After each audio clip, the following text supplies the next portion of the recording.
d'entretenir le lien puis d'accompagner cette femme-là jusqu'à la fin des procédures, c'est tout un défi pour 1000 raisons. There is already a police liaison, but Montreal Police announced that in addition, a new detective surgeon has been added who will be dedicated to improving the relationship with Indigenous women in an approach based on the needs of Indigenous female victims. Donc, on est en train de regarder comment on bonifie notre équipe puis qu'on crée un lien. Une fois que la plainte est prise, comment on entretient ce lien-là, puis construire la confiance pour que les femmes aillent jusqu'au bout et aient le support. It's all part of the police's desire to build closer relationships with all communities in Montreal.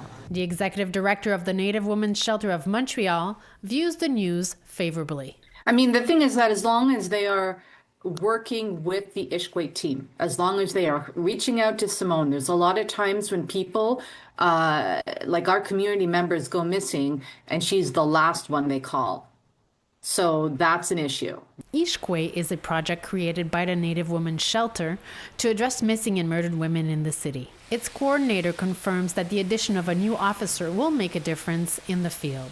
Because otherwise it can be very, very difficult to communicate with the institution of policing when a report is made and no communication is given back to the family and no follow-up is done. It makes it very difficult.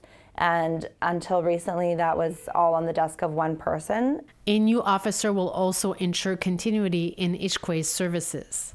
When I'm working on the ground and when responding to missing cases, which can be reported in the middle of the night, at any time of day, I was very worried that it would happen at a time when that person would potentially be off work at that moment. The Indigenous Liaison Officer position was the result of Indigenous community activism in which Nakaset was at the forefront. By signing this agreement and being part of it, I think they have even more pressure and responsibility in order to do a good job.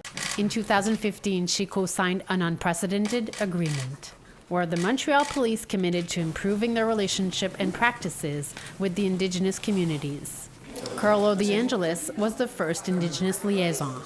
And then once you understand the reason why the person there is there in this situation and you start building the bridges, well, then you can bring them some help. He held that position from 2015 until retiring in 2021. He then passed the torch to current officer Alexander Dussault-Blouin, who is Wendat, a role he can now share with his new partner, Detective Sergeant Élise Almeida-Pelletier, who is not Indigenous. I've already had one big meeting about another issue, about the issue of sexual violence that's being faced by Indigenous women in Montreal. Nakaset hopes it's a sign of closer ties. You know, I think it's in theory, it's good. Let's just see how it works out. It hasn't been officially announced yet, but a social worker will be joining the Indigenous Relations Unit. Stéphanie Dessève, APTN National News, Montreal.